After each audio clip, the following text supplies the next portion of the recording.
them is a complicated process. I'd rather not tell you what they have to do to get them. There are places you don't want to be, but we are getting the hostages back on Tuesday, Monday or Tuesday, and that'll be a day of joy. I'm going to try and make a trip over. We're going to try and get over there, and we're working on the timing, the exact timing. We're going to go to Egypt, where we'll have a signing, an additional signing. We've already had a signing representing me, but we're going to have an official signing. And the amazing thing is all of the countries over there, from Qatar to Saudi Arabia to UAE to all of them, I mean, the rich ones, the less than rich ones, they've all come together, something which is amazing, actually. They've all come together for this, and they're really probably the best relationships they've ever had. So it's been really something incredible that nobody thought it was possible to get it done. And very importantly, the hostages are coming back. As you know, they consider them hostages. They talk about them as hostages, but there are approximately 28 dead people, mostly young, mostly men, but and boys. I mean, boys. The one woman talked about her baby. Her baby's 25 years old, but you know, to her it's her baby, and we're bringing them home, getting them to getting everything, and to those parents, the dead young man is just as important, as though this person were alive. It's amazing. I've never seen anything quite like it. I've been very much involved. I've never seen anything quite like it. But it's really peace in the Middle East. And you remember October 7th was terrible, but also from the Hamas standpoint, they probably lost 70,000 people. That's big retribution. That's big retribution. But at some point, that whole thing has to stop, and we're going to see to it. Gaza is going to be slowly redone. You have tremendous wealth in that part of the world by certain countries, and just a small part of that, what they make will do wonders for Gaza. And I think you're going to see some tremendous countries stepping up and putting up a lot of money and taking care of things. But there's tremendous spirit like I haven't seen. And even the news, I won't call it fake news for this purpose, because they really were very fair today, I must tell you, in all cases. But they covered it very well. They covered it very fairly. Everybody loves it. Everybody. People that were never giving us a fair shake, frankly, they can't even believe it. They're amazed by it. A lot of people are.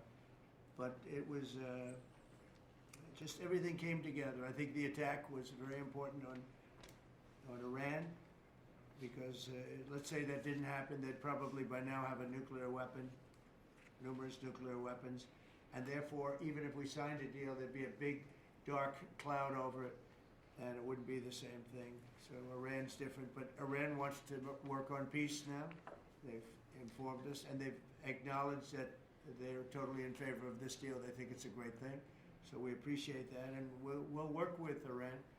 As you know, we have major sanctions on Iran and lots of other things. We would like to see them be able to rebuild their country too, but they can't have a nuclear weapon. So I want to express my tremendous gratitude to the leaders of Qatar, Egypt, and Turkey for helping us reach this incredible day, and for being there. They were there with us all the way. And of course, as you know, Saudi Arabia and Jordan and so many. I will tell you, President Erdogan was personally involved in dealing with Hamas and some of the others. He's been great. They've all been really amazing. Indonesia's been amazing. Indonesia's been fantastic. The whole world has come together for this. People that didn't get along, people that didn't like each other, neighboring countries that frankly didn't like each other, but now it's just this moment in time. So we look forward to welcoming the hostages, like you can't believe, home to their families, and that'll take place early next week. We hope Monday or Tuesday. And all Americans should be proud of the role that our country has played in bringing this terrible conflict to an end. And I want to thank, some of the people, JD, you were fantastic, and Pete, you were great. Marco was fantastic. I mean, some of you were very much involved. I'm looking around. So indirectly, I think almost everybody in this room was involved. Susie, I want to thank you very much. You were incredible. You've done an incredible job. So, and yes, John, what you've done was invaluable. CIA, John Ratcliffe, and he's done an incredible job. So I want to thank you all, and if I'm missing anybody, I apologize, but you've been amazing. And then you have Steve Witkoff, who worked so hard. And you remember, we settled 7, this is number 8, we settled 7 wars, or major conflicts, but wars. And this is number 8. And the one that I thought would be maybe the quickest of all would be Russia-Ukraine, and I think that's going to happen too. But in the meantime, they're losing about 7,000 people a week, and that seems pretty bad. They're losing mostly soldiers, young soldiers. They go out to war and they're getting killed. And while it doesn't affect us in a lot of ways, we've got a big ocean in between. You don't want to see that happen. It was a big mistake. That war should have never happened. It would have never happened if I were president. So we're here this morning for a cabinet meeting as my administration continues to deliver for the American people, despite the radical left lunatics that shut down our government. You have Democrats that they've lost their way. They have no leadership. We don't even know who to deal with over there. At least they know who to deal with. We have no idea who we're dealing with over there. It's like they have no idea what they're doing. Republicans have voted repeatedly to pass a clean, nonpartisan bill to reopen government at the same funding levels. We're not going to do anything only good for health care. We're really, I think, become the party of good health care. And they keep using health care as a cudgel. They want to try and get everyone thinking about health care. We're the ones that are saving health care. In fact, one of the things we're doing is we're going to be reducing the cost of medicines by 100%, 200, 300, 500%, and even more than that, because as you know, we're in the process of favored nations right now. We've exercised a clause because we were subsidizing the entire world. The entire world pays a fraction of what the United States has been paying. And we've already, numerous Pfizer and other companies have already signed, and other countries are a bigger problem because they've been getting a subsidized rate. We've been paying for years. This has gone on for 30 years. We've been reducing the rate of drugs for other countries because we've been paying much more than we're supposed to. And they used all sorts of ideas like research and development. I said, what about Germany? What about these other countries? Aren't they paying? No, we have to pay research and development. It was all nonsense, and I couldn't listen to it anymore. So it's a very radical, big, tough shift. Very tough. We got a lot of things going on there. But, you know, and you probably heard me say this in my first term, I think it was my 3rd year, we reduced drugs from the beginning of the year to the end of the year. And I was so proud of it. I actually had a news conference to announce it, and it was 1/8 of 1%. Think of that, which is barely a reduction. But it's the first time in 28 years that there was a reduction in drug prices for the year. So from the beginning to the end, it was 1/8 of 1%. And I was so proud of myself. I did something that nobody else could do. But when I started to think about it, I said, doesn't make sense. And then I'm starting to look at numbers where a pill or a treatment or some pharmaceutical product is selling in Europe for 10% of what we pay for in New York City or in any one of our places, in cities, states. And then I see people leaving for other countries to go buy their pharmaceuticals, where they make journeys to various other countries, including Europe, where they got the best bargains of all. And I put an end to it. It's over. And now we're, in major, I guess, disputes, but we're winning the disputes by a lot. With the countries, a couple of countries said, we won't do this. I said, well, it's unfair that we're paying 10%, and, you're paying just a fraction of what we're paying for the same product made in the same plant. And they said, well, we're not going to do it. I said, that's okay. You don't have to do it.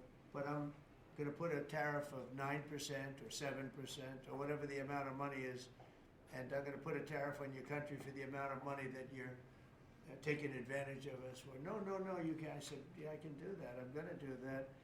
And they would immediately agree. And I'd make the tariff substantially more than the number we're talking about. And they would immediately agree. So we have the consent, I think, Bobby, of every country, essentially. They know that if they don't do it, we're going to put a tariff on for double the price, and then they're going to do it. So we never had that before. You never had anybody in here that knew what the hell they were doing, I'll be honest. It really makes me angry.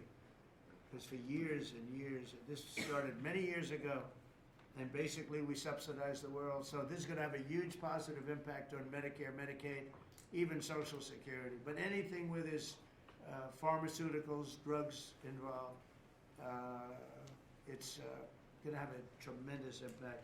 So we're going to get drug reductions of 100%. I told you 1/8 of 1% that I was proud of myself. Now you're going to get 100%, 150%, 200, 300, 400, 500%. You're going to get the biggest drug reductions that you've ever seen. And they're already, I guess they're starting to kick in, but we've made deals with numerous companies and we're going for the full bore. We want whatever the price is. So that would mean that the world price, because the world is bigger than the United States, a lot more people, but the world price will go up a little bit and our price will come down a lot.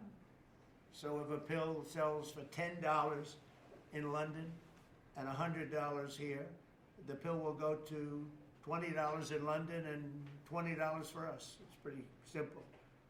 And that is a number that nobody can even fathom. It's a little like tariffs. Nobody knew how big they were. Nobody knew until they started seeing the trillions of dollars that have come in. I don't know why they didn't understand it. It's something they should have understood.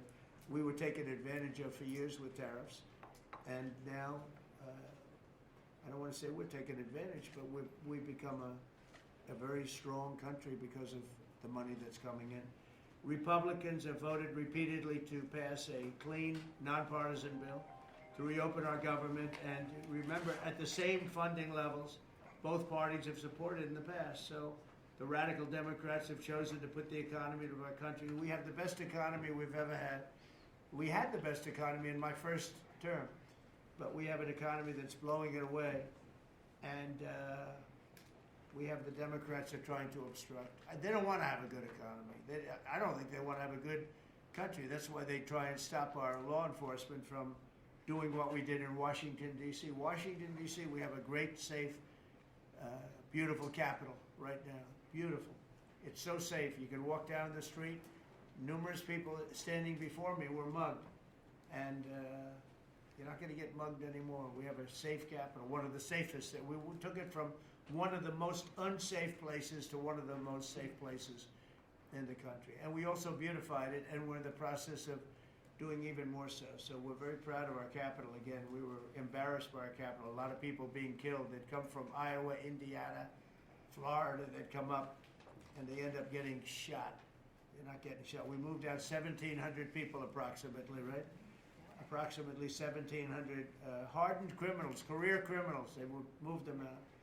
So Chuck Schumer and Hakeem Jeffries and the congressional Democrats are holding the entire federal government hostage. I will tell you, a lot of Democrats want to get this thing open too. They do. They're calling us, and they just want to get it open. And all we're doing is saying, just play the same thing until we get it straight.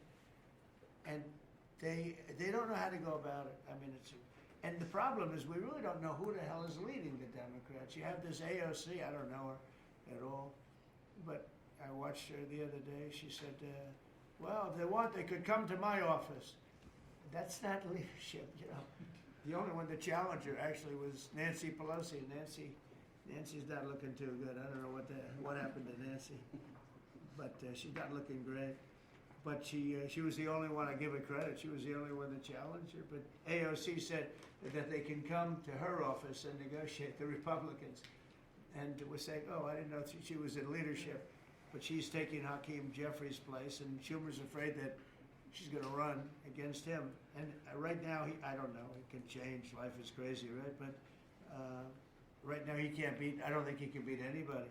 So he'll lose in a primary. I would say he'll retire before before he loses in a primary. So I think Schumer's going to retire because he can't beat anybody. His polls are so bad.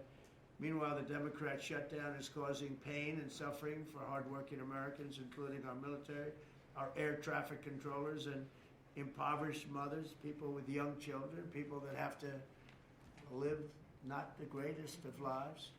But we're doing so many tax cuts. We've cut their taxes. The great big beautiful bill, we've cut their taxes at levels that nobody's ever seen. I mean, no tax on tips, no tax on Social Security, no tax on overtime. It's been a great thing for a lot of people. They're doing great. Despite all of the damage that it's caused, the shutdown has been, pretty damaging. I mean, it's not yet because it's early, but it gets a little bit worse as it goes along. And we'll be making cuts that will be permanent. And we're only going to cut Democrat programs. I hate to tell you. I guess that makes sense. But we're only cutting Democrat programs. But we're going to start that, and we have Russell, who can talk to you about it if he wants to, but we'll be cutting some very popular Democrat programs that aren't popular with Republicans, frankly, because that's the way it works. They wanted to do this, so we'll give them a little taste of their own medicine. But Chuck Schumer proclaimed this morning that every day gets better for them. No, every day it's actually getting worse for them. And they're having a rebellion in the Democrat Party because they want to stop. And if you saw all of Schumer's, I watched last night like 10 different times over the years, he said, you can't shut down government, you can't shut down, and now he's the one that shut it down. So this is a confession that he's acting not to serve the people, but to serve the partisan interests of his party. And I don't think he's serving them well because they're way down. Look, they just lost an election in a landslide. It was interesting. I watched Kamala. It was a sad figure. I watched her the other day saying the election was very close. I said, no, the election was a landslide. We won the popular vote by millions. We won the Electoral College by, I think, 312 or 315 to 220 something. But there's another one that we won that's why when you see the maps are completely red. It's counties. The counties, we won at 2,505 to 525. So 2,500 to 525. That's called one of the greatest, biggest landslides in history. And that's one that people are using now as a primary. But literally, when you see it colored in, the entire country is red representing Republicans. So, they go around, they just lie. And everything's a big lie with them. Well, the other side, and the other thing I don't understand is, Christie, I looked at crime numbers in Chicago. They're through the roof. And I have a governor who stands up every day and tells us how wonderful Chicago is. It's just a lie. It's like a con job. It's like Gavin Newsom. He says how well he's doing in California, and they're doing terribly. Population's getting smaller. People are leaving. And other people are coming in. And, I wouldn't say it's an even trade.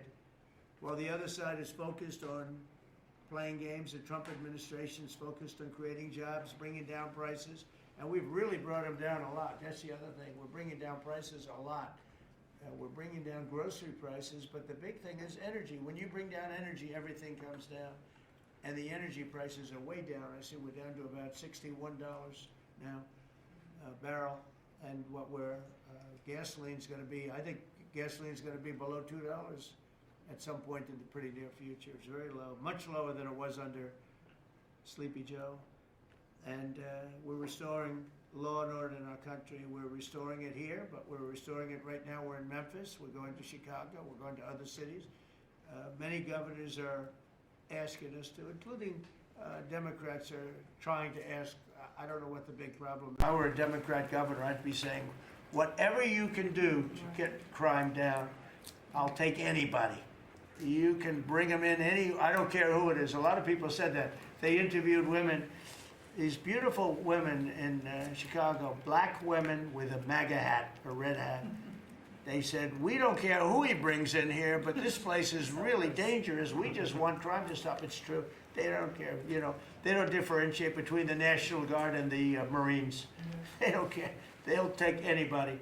And that's the way it is. I mean, they want to see They want what we did in D.C., they want to happen to them. And it's happening in Memphis already. It's still, I see in less than a week, the numbers are really good.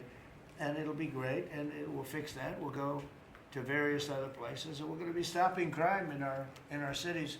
And that's a great thing, and we won't get credit for it, but it's a great thing. We've launched a historic campaign to take back our nation from the gangs and the street criminals, violent repeat offenders, illegal alien lawbreakers, domestic extremists, and savage, bloodthirsty cartels. And very little, by the way, is coming in by water, in case you haven't known. The drugs aren't coming in by water. In fact, we can't even find any boats in the water anymore. We had boats, we were like a subway train loaded up with drugs. Every boat, every single boat that you see getting taken out kills 25,000 Americans. Think of that. Because it's, you know, it's pretty tough stuff. But it kills 25,000 Americans. So when you hear that, it's no longer tough.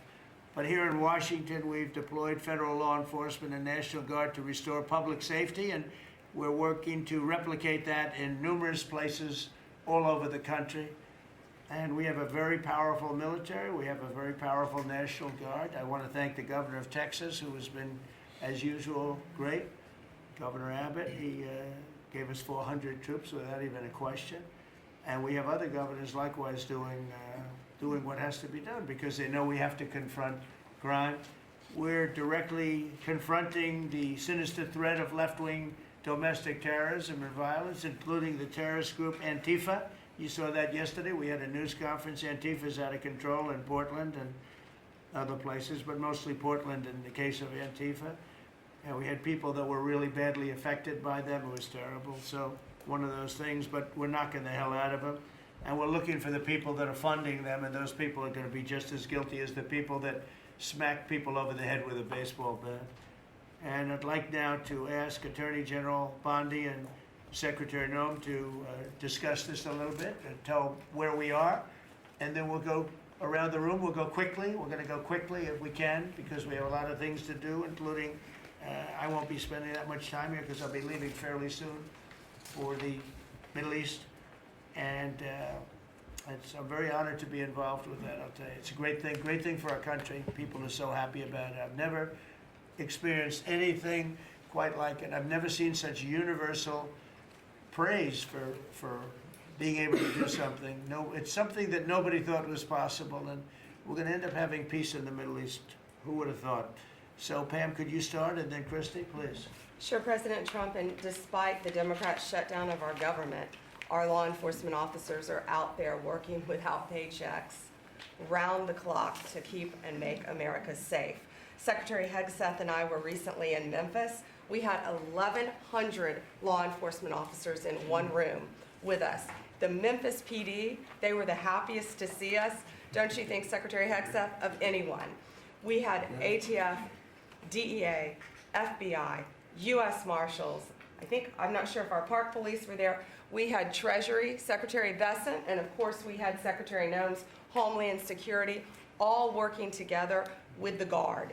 They were so happy to have us there. We've been making arrests left and right. So far, we made 562 arrests and seized 144 illegal guns, just in the short time we've been in Memphis. And many of these people are career criminals. And when you take them out of a place, your crime rate just goes down. These people commit crimes every single day. They're sick. And we're taking them out. In some cases, we're bringing them back to their countries where Biden allowed, with the stupid open borders that we had in our country, to come in. But they're being brought back to other places, or they're being put in jail, but they're career criminals. President Trump, last night alone, we made 91 arrests, 19 firearms off the streets, and one was a warrant for a homicide, and 4 sex offenders who had active warrants. One was a sex offender on a child. Everything we did in Memphis was worth it, in my opinion, for that one arrest. Think about that. We got a child rapist off the streets, but yet we've made 562 arrests and still going strong in Memphis. Just what we did in D.C. But it's because it's all of us. It's a team working for you to make America safe, all together, round the clock. Thank you, Pam. Thank You're doing you, a great President job. Trump. And it's amazing that we're not getting cooperation from Democrats. It's like it's a new issue. You know, we have all the old issues of the wall and the border and all of the things, men playing in women's sports who they still want that, transgender for everybody. All these issues are so crazy, but we have a new one. It's called crime. We stop crime and they allow crime. They want crime. It doesn't make sense. I think it's as ridiculous as the other things that we talk about all the time. But I've added it onto our list, a 5-letter word called crime. We stop it, and they actually incite it. It's crazy. You would think they'd want them. You'd think they'd want Christy and Pam and all of the people. If we needed the military, Pete will be there. We've got a massive military. We have the best numbers we've ever had for recruitment. We have a lot of people now. We have people that can't get into them. In a great economy, they want to be soldiers again. A year ago, they didn't want to even think about it. Same thing as with police and firemen, everything. They want to join. They're proud of our country again. Christy, go ahead, please. Well, sir, thank you for your leadership and for deploying all of government to help us keep our country safe. You have talked extensively about how threatened our ICE officers are, but all of our law enforcement out there. And we saw the shooting in Dallas at that facility, so we're hardening all of our buildings and making sure that we have more security measures, snipers on the roof, people to protect our law enforcement while they're out there on the streets. But what I'm also doing, sir, is, and with your authority, is we're purchasing more buildings in Chicago to operate out of. We're gonna not back off. In fact, we're doubling down, and we're gonna be in more parts of Chicago in response to the people there. And then I was there a few days ago and looked at some facilities that we can deploy more law enforcement out of. Because what they're trying to do with these riots and violence is distract us and keep us from going after those murderers and rapists that are out in the streets. And then I was in Portland, went out and back on Tuesday, and met with the governor, met with the mayor, met with the chief of police and the superintendent of the highway patrol. They are all lying and disingenuous and dishonest people. Because as soon as you leave the room, then they make the exact opposite response. So we're looking at new facilities to purchase. They're in Portland too, and we're gonna double down. And I told them if they didn't meet our demands for safety and security on the streets and work with us, then we were going to bring in more federal law enforcement. So I wanna thank Pete and the Department of War for all their help. They've been fantastic, but while we fight litigation and work with Pam on that, we're gonna send more of our resources and men and women out there to keep everybody safe, so no worries. What we see in DC and what we see in Memphis for benefits for people in the safety and security, we'll see that in Chicago and Portland. And the numbers in Memphis, it's only a week, but the numbers have been amazing, I understand. That's exactly right. The crime numbers are way down.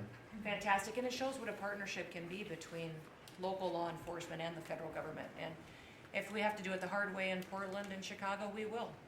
But the people demand And the President safety. Trump, my lawyers are in court right now as we speak for you, arguing in Chicago and Portland to keep them safe, to bring in the guard. The government doesn't want it there, but we do. We're gonna keep their citizens safe, thanks to The you. people want it.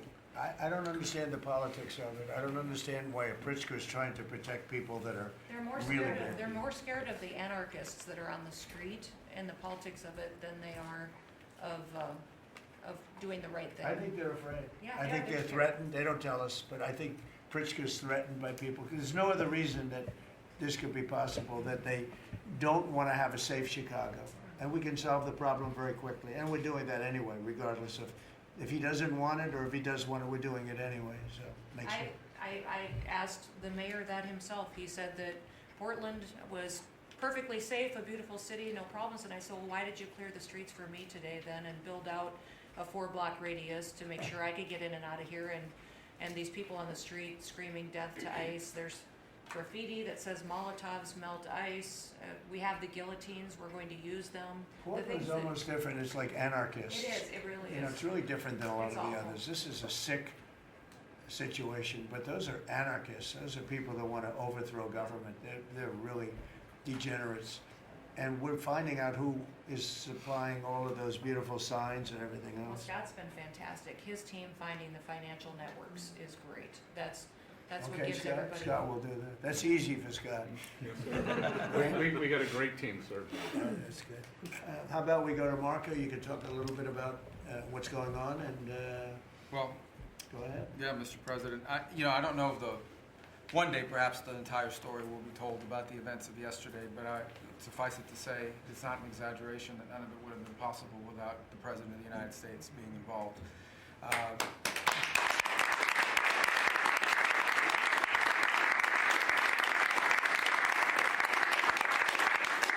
It really began with your trip to the Middle East, where these relationships were forged with partners in the region, personal relationships, close relationships that created the foundation where all of this was possible. Where I think this really took a turn. Remember, a month ago, no one thought this was possible. Where it really took a turn about a month ago, less than a couple weeks ago, is when we were at the United Nations, and you convened a historic meeting, not simply of Arab countries, but of Muslim-majority countries from around the world, including Indonesia was there, Pakistan was there, and created this coalition behind this plan. Then on that following Monday, you met with the Prime Minister of Israel here, and that plan was presented. And then, of course, our great negotiating team followed up on it. In the interim, again, perhaps the stories will be told, perhaps they will never be told. The President had some extraordinary phone calls and meetings that required a high degree of intensity and commitment, and made this happen. And I think what's important to understand is that yesterday what happened was really a human story. There's a geopolitical aspect to it, there's no doubt about it. It creates the conditions for Gaza to one day be a normal place again, and people to have a better life, and Israelis to be safe. But yesterday was a human story. And because of the work you put in, and honestly, not only is there no other leader in the world that could have put this together, Mr. President, but frankly, I don't know of any American president in the modern era that could have made this possible. Because of the actions you have taken unrelated to this, and because of who you are and what you've done and how you're viewed. And this weekend, because of that, at some point very soon, we are going to see 20 living human beings emerge from the darkness into the light for the first time in 2 years. And that is because not only were you used the credibility and the power and the prestige of this office and the relationships you created, and you committed yourself to making it happen. And I think it will go down as a historic moment in the history of our country, and something our country should be very proud of, that we have a president that's committed to not just peace, but to the human aspect of reuniting these families. My last point on this is just a couple days ago, Secretary Lutnick hosted us all, many of us, at the Kennedy Center. And we have these families, we've interacted with them for so many years, for 2 years now. And the stories are heartbreaking, both whose families are alive and those who are deceased as well, who want their relatives back so that they can complete the process of grieving. And we had all hoped that perhaps that was the day that we would have an announcement for them on the anniversary of the 7th, but I know you were able to speak to some of those families last night. And I just hope the whole nation understands how incredibly proud they should be of their president and of their country for the role that they've played. And I don't want to let this moment pass, Mr. President, without also noting the incredible work of Steve Witkoff and Jared Kushner. Yeah. They're an incredible team working together, facing some substantial impediments to even being there this weekend and doing it. Let me just leave it at that. And they've done a great job on your behalf, Mr. President. They deserve a tremendous amount of credit. But thank you for what you've done for the world. For the world. Thank you very much, Rose. I appreciate it. I think because we have a very busy day with all that's going on, what we'll do is maybe just a few of you raise your hand if you'd like to say something that don't talk too long, Doug. He's doing such a great job. So good that he could talk all day. That's the problem, right? But go ahead. And what we'll do is just take a few hands, and then we'll go back to getting peace done. Okay? We'll go a little bit quicker. We'll take a few questions from the press. Go ahead, please. President Trump, I just want to double down on what Marco was sharing. It's such a remarkable accomplishment. Agree that no other president could have done this, but what set the groundwork for you able to do that? When you took office on January 20th, you made a 180-degree turn in our military strength with Pete's leadership. You were the master class in peace through strength. So militarily, we've completely turned around. We've demonstrated that through execution against Iran and others, that we have force. We want to end wars, but we'll use power if we have to. And then secondarily, peace through strength is also the prosperity, having the strongest economy and being willing to wield the power of a tariff in addition to the military power, to reorder the globe. Those two things that you're standing on, both economic power and military power, allowed these negotiations to go forward. And I think as you've described the importance of these economic negotiations and all the trade deals, but that also begins with another 180-degree turn, and that was the 180-degree turn on energy. You have used energy diplomacy to bring prosperity to the American people, and you've used it to bring peace abroad. The combination of those three things have been remarkable, and now we're seeing the remarkable result. And we got one more that I know you want to end with Russia and Ukraine. Energy is going to play a key role in that, and now with this historic agreement, we're in a position working with the Middle East to also end the Russian-Ukraine conflict. So again, congratulations. Thank you very much, Nick. I appreciate it. Maybe I'll go to you for a second. You can just cap out what he said about the military, how well we're doing, and how big it is, and how strong it is. Mr. President, you're exactly right. At the War Department, you don't get peace without strength. And our job is to be the strength part of the equation and deliver that when necessary, as you demonstrated with your Order of Midnight Hammer. And the entire world saw. And I just want to echo what Marco said. It is a personal honor to be able to witness the way you lead and negotiate. I wish people had a full understanding of what that looks like, that historic nature. A lot of us vets, the Vice President, Tulsi, Lee, Doug, probably after decades of war and the chaos that was unleashed through reckless and foolish American policies, never thought this kind of peace would be possible. Yet, with your strength, with your ability to wield trade negotiations, personal relationships, to open up that opportunity is truly historic on the world stage. And it creates a whole number of other cascading effects. And watching Marco and the Vice President and Steve and Jared, the CIA director, everybody come together to make it happen. You've formed a phenomenal team, Mr. President. And at the War Department, our job is to make sure if and when there's question about American commitment, the whole world knows we've got the biggest, strongest, most lethal, and most ready War Department in the world, which is true, which is why we saw record recruitment in 2025, Mr. President. The first 2 weeks of 2026 already blows that out. FY 2026 already blows it out of the water. In fact, re-enlistment has already met its year-long goal in the Marine Corps in 2026. 2 weeks. Okay? You can't, there's no other way to create that kind of love and enthusiasm than with your leadership, sir. And it is an honor to work with Pam and with Christy and the cities across the country to make sure American citizens and law enforcement are protected with our National Guard.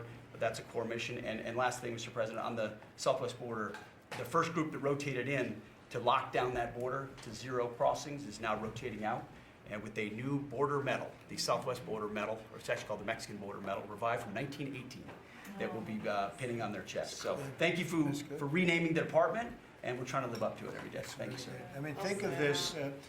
We have record numbers of recruitment. 1 year ago, there were stories, front-page stories, so we couldn't get anybody to join the Army, Navy, Air Force, Marines, Coast Guard. My beautiful, I call it our beautiful Space Force. I love our Space Force. It's turned out to be very important. But we couldn't get anybody to join. Nobody wanted to join, including our police and fire. They didn't want to join anything. Recruitment was embarrassing. We couldn't get anybody. And now we're brimming. Now it's, and they're getting in based on merit now.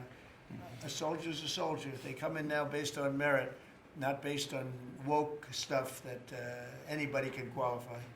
You have to qualify for jobs. You have to qualify for certain types of jobs. And it's amazing. So we were embarrassed a year ago. Think of it, a little bit more than a year ago. I think it stopped on November 5th. I think it really started, this all started on November 5th, the election day. But now everybody wants to be, and we have an overabundance, and maybe we should raise it a little bit. I don't know. I like that idea, sir. But we could raise it. But we have so many people want to join, and they're proud of our country again. JD, could I ask you to say a few words? Yes, sir. So just a couple of things. Mr. President, first of all, congratulations on yesterday. It was a big day. To Marco, to Susie, to the entire team. But in particular, viewing it from this perspective where for months the fake news media attacked you, attacked the entire team, attacked your approach. You know, the definition of insanity is to do the same thing again and again, expecting a different result. The reason we're here is because the president actually charted a different course with a different team. He vested a lot of authority in Steve Witkoff in particular, and that's why we're here. It's because you did something different, and I think it's important to recognize that.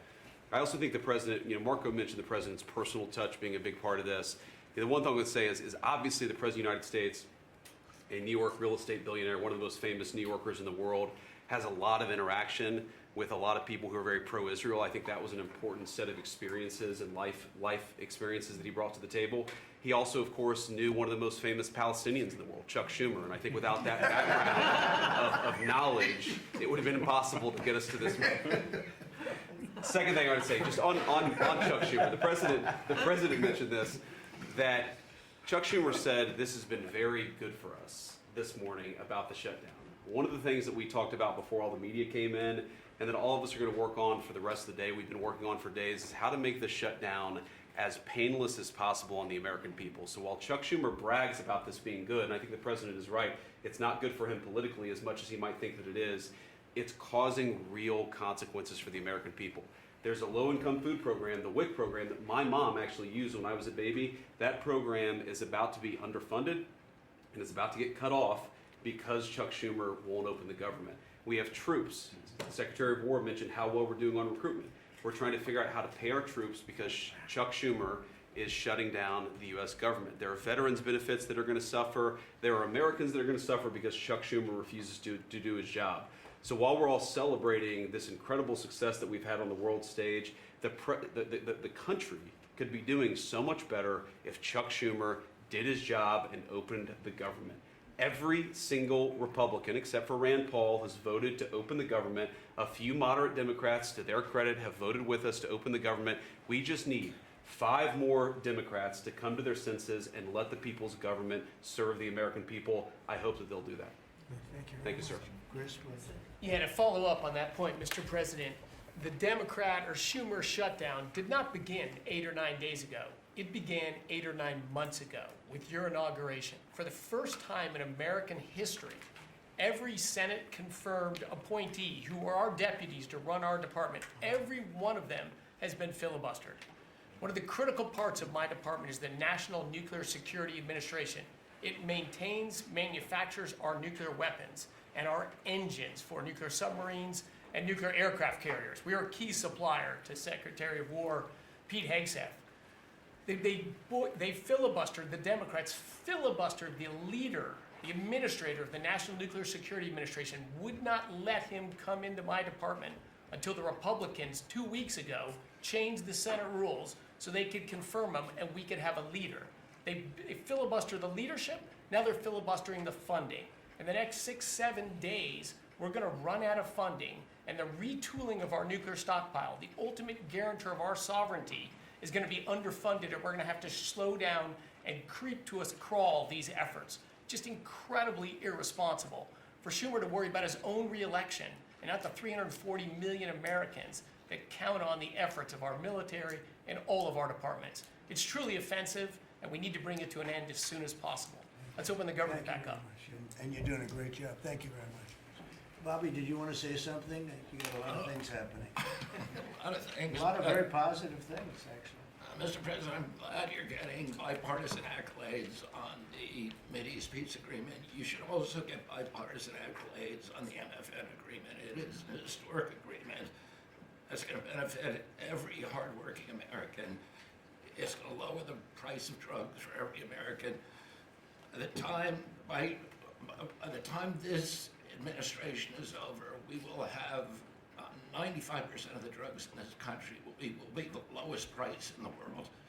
It immediately begins to affect Medicaid, Medicare, Social Security, the other government programs. I remember when I went through the confirmation process, and the principal preoccupation of the Democrats during that process was whether I would continue the IRA negotiations on drugs. The Democrats negotiated 10 drugs. I'm supposed to negotiate every year 15. The 10 that they negotiated, they claimed to get a 22% reduction, but it was a lie. It was 22% under the list price, which was actually higher than the price we were getting. So Medicaid, Medicare ended up paying more for those drugs than they were paying beforehand. They only got a benefit on one drug. One was tied. 8 of them were lower. So they should be applauding what we're doing now. We're doing something that every administration, Democrat and Republican, has been saying that it was going to do for decades, and you got it done because you understood the power of the tariffs. That we had leverage over these companies. And you did it in a way which you asked us to do, to negotiate in a way that was not going to stifle innovation, that was going to make sure that those companies could bring their production home, and they are doing that. And it was a profound success. It will affect every American for 100 years. And you should be getting bipartisan accolades on that. I'll say one other thing about Tylenol, only because of this. This morning before I came in here, somebody showed me a TikTok video of a pregnant woman at 8 months pregnant. She is an associate professor at the Columbia Medical School. And she is saying F Trump and gobbling Tylenol with her baby in her placenta. And the level of Trump derangement syndrome has now left the political landscapes, and it is now in the realm of pathology. And a mother could overwhelm millions of years of maternal instinct to put her baby at risk. And all you have to do is look at the studies which you and I talked about. It's not dispositive that causes autism. It is so suggestive that anybody who takes this stuff during pregnancy, unless they have to, is irresponsible. There are 15 rodent studies. Every one of them shows if you give it to the mother, the babies, and particularly the male babies, have profound neurological and behavioral changes. There is a study from Johns Hopkins on cord blood where they divided women into 3 categories: those who had the least acetaminophen in their cord blood, and those who had the most. The ones with the most had 3.6 times the rate of autism in their children. The middle category had 2.2 times, so it's a dose-related response. And there are dozens of studies that show the countries that use the most have the highest level of autism. Cuba has the lowest level in the world of acetaminophen use, and it has the lowest autism rate in the world.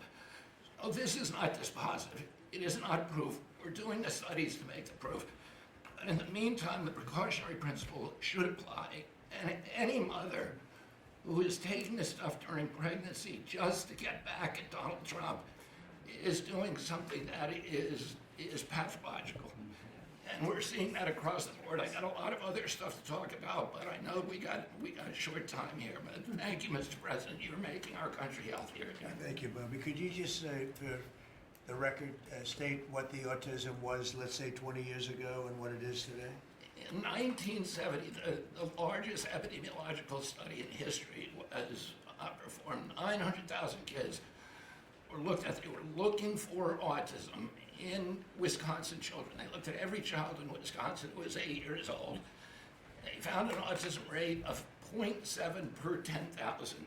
So almost close to 1 in 20,000, less than 1 in 10,000. Today, the autism rates are nationally 1 in 31, but it's actually much worse than that because California, which has the best collection system, reports an autism rate of 1 in every 19 children, 1 in every 12.5 boys. This is a national security issue. There is nothing more important, and I'm grateful to you, Mr. President, because you know the flack that you take for talking about this issue.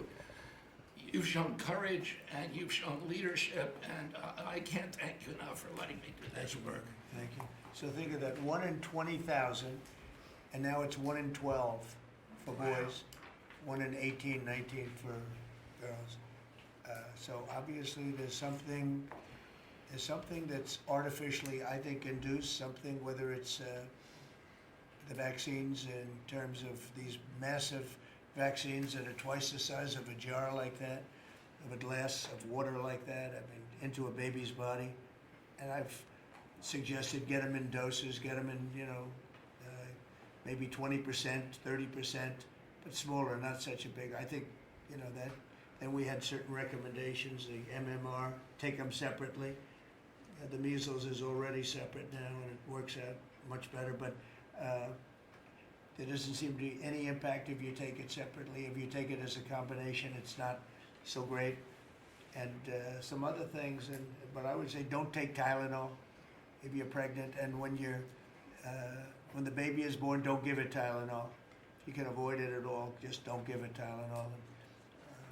I'll say this. Really, also. what do you have to lose? You really don't have much to lose. Yeah, go ahead. There's many other confirmation studies. There's 2 studies that show children who are circumcised early have double the rate of autism. And it's highly likely because they're given Tylenol. So, none of this is positive, but all of it is stuff that we should be paying attention to. But, there's a tremendous amount of proof or evidence, I would say, as a non-doctor, but I've studied this a long time ago. I met Bobby in my office 20 years ago. We were talking about the same thing 20 years ago. And I was a real estate developer. It bothered me that it seemed to be getting worse, but it's so bad now when you hear these numbers. It's not even really sustainable. I don't know how people do it, but there is some very strong evidence on Tylenol. In fact, at one point, I guess the company gave a warning. They still don't recommend it during pregnancy. That's the weird thing. They're not recommending it, and that's the company itself. So just don't take it. Don't take it. If you're a woman, don't take it, and don't give it to the baby when the baby's born, and I think that's going to have an impact. But I'd also get the shots in smaller doses. There are a few things, we gave a few things that just seem to be, and I think you'd get that number way back up. Think of it. You have 1 in 20,000, and now it's not even believable when you think that 20,000 drops to 12 children. So that's induced by something that's given or taken, and it should be able to be stopped. And you're talking about the Pennsylvania Dutch, you were talking about the Amish, where they don't take any of this stuff, and they have virtually none, right? They have no autism. So we're doing something very bad. Somebody's been given some bad things. Other countries, by the way, we have, I think, we have 82 vaccines that we give simultaneously. And I'm a vaccine believer, by the way. I believe in the polio vaccine. I believe in a lot of vaccines. But when you give 82 vaccines in a shot to a little baby that hasn't even formed yet, it's a lot of vaccines. And in Japan, they give a much smaller number. In Germany, they give a much smaller, like 28 vaccines. That's a lot too, but 28's a lot different than 82. So, but I would say on the Tylenol, don't take it, and that will be. I think it's going to be a big factor. I think it'll be a very good result, and I hope we're going to be able to see that result in the not too distant future. Because certainly, people have heard us loud and clear. That's why I bring it up again. That's why I asked you to talk about it. Because this is a horrible thing, and if you don't take it, I mean, you have to tough it through sometimes. There are other things you can do, but you have to tough it out. It's easy for me to say, but I think you're going to see numbers that will be it'll be so significantly improved, and maybe fully improved. I mean, there's something there, there's something going on, and we have to address it. And so I'm addressing it the best I can as a non-doctor, but I'm a man of common sense. Okay, any other questions? I'd like to comment on the Yeah, workforce. please. Mr. President, a lot of people are calling to give you the Nobel Peace Prize after this peace deal that you managed to achieve in the Middle East. First of all, your opinion on that, and I was wondering about your trip to the Middle East, if you can tell us if you're considering to speak at the Knesset, at the Israeli Parliament. Well, they asked me to speak at the Knesset, and I've agreed to. If they would like me to, I will do it. It's the first time a president has ever done that, so that makes it very interesting, right? Yeah. But yeah, so I will do it if they want me to. They have asked me to do that. Thank you. Families of hostages are out in the streets in Israel dancing and crying tears They're of all joy. dancing in the streets right now. They're dancing in the streets. They're so happy. Everybody's happy. They're dancing in the streets of Arab countries, Muslim countries. I've never seen anything like it. Everybody is happy. It's been really amazing. Thank you. President Trump, on the international peacekeeping force that's going to deploy to Gaza soon, do you expect that Pakistan, Turkey, other countries to contribute forces? Has that become firmed up? And also on the shutdown, it seems like in the House there's a majority support for a temporary extension of the Obamacare subsidies, perhaps minus the funds for illegal immigrants. Is that how you see the deal to end the shutdown happening? Well, I see the deal just getting extended as we continue to talk, but we're willing to pay because we're paying. You know, it's very simple, we're paying.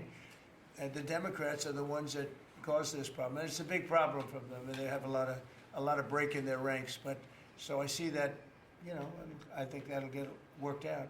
But we want to get back before we do this. We don't want to have a gun held to our head. We don't like that, and the public doesn't like it either. So we want to get back, and I think it's going to work out. I think it's going to work out very well. It's something that shouldn't have happened. This was supposed to take place before the election. You know, this was supposed to take place on September 28th before the election. We shouldn't even be talking about this right now. This is actually something that shouldn't have even happened. Yeah, please. Mr. President, looking ahead, what guarantees Hamas disarms and that Israel doesn't resume bombing once the hostages Well, are the first released? thing we're doing is getting our hostages back, okay? And that's what people wanted more than anything else. They wanted these hostages back that have lived in hell like nobody has ever even dreamt possible. And after that, we'll see. But they've agreed to things, and I think it's going to move along pretty well. But what is phase two? When does it I'm not begin? going to talk about that because you sort of know what phase two is, but there will be disarming, there will be pullbacks, there will be a lot of things that are happening. You know, I gave you a whole list of 22 different things that will take place. And I think it'll take place, and I think you're going to end up with peace in the Middle East. But we have to get our hostages back. And we weren't going to do it at the end. We're going to do it at the beginning. We said we want them at the beginning. We're not doing it. You know, we got the hostages back. We did, as a group with Steve and Jared and Marco and me and all of us. We got the hostages back. We got many of them back. Many, unfortunately, were dead. But we got many back that are now living with their families, with their parents in many cases, and with their husbands, families, wives. Many of them, they celebrate all over. They're the ones that are celebrating the loudest. They're all over. There are a lot of them that we got out. But the last 20, and I always said the last ones are going to be the most difficult. But it's been a very big deal getting the hostages out. But the rest is going to take place too. And can you promise Palestinians they will be able to stay? Well, they know exactly what we're doing. We're going to create something where people can live. You can't live right now in Gaza. The place is it's a horrible situation. Nobody's ever seen anything like it. So yeah, we're going to create better conditions for people. Yeah, please. Mr. President, excuse me, what kind of security guarantees is the United States going to make for Gaza? Well, we're going to work with very wealthy countries that love people, frankly. I know them very well. They love people, but they love Arab people, and they love Muslims, and they love, I think right now they love everybody, and they're immensely wealthy, and they're going to be involved in putting up money, and for them it's a small amount of money. For somebody else it's a large amount of money, but you know, these are the wealthiest countries in the world, and they'll be very much involved in making it as good as possible. And what's your take now on a two-state solution, sir? Just to follow up on that. What is your view now on a two-state solution for the... I don't have a view. I'm going to go with what they agree to. Mr. President, given that there are some tough provisions for Israel in this agreement, are you at all concerned that Bibi Netanyahu may not continue in his post? He may be deposed. That Bibi may go a little bit out of whack. That he may no longer be prime minister when this is over. Look, that's politics. It could be. I don't know. I think he's very popular right now. He's much more popular today than he was 5 days ago. I can tell you. Right now, maybe people shouldn't run against him. 5 days ago, it might not have been a bad idea. No, Bibi's become. This has been a very good thing. I don't think he did it for that reason, okay? But I think just looking as an analyst would look at this, I think Bibi should be very popular right now. Yeah, please. What will happen if Hamas says that it cannot locate or was not able to find all of the deceased hostages' bodies within the time Well, we'll frame? have to see. I think that's going to be, it's largely been answered. We know where Most of them are.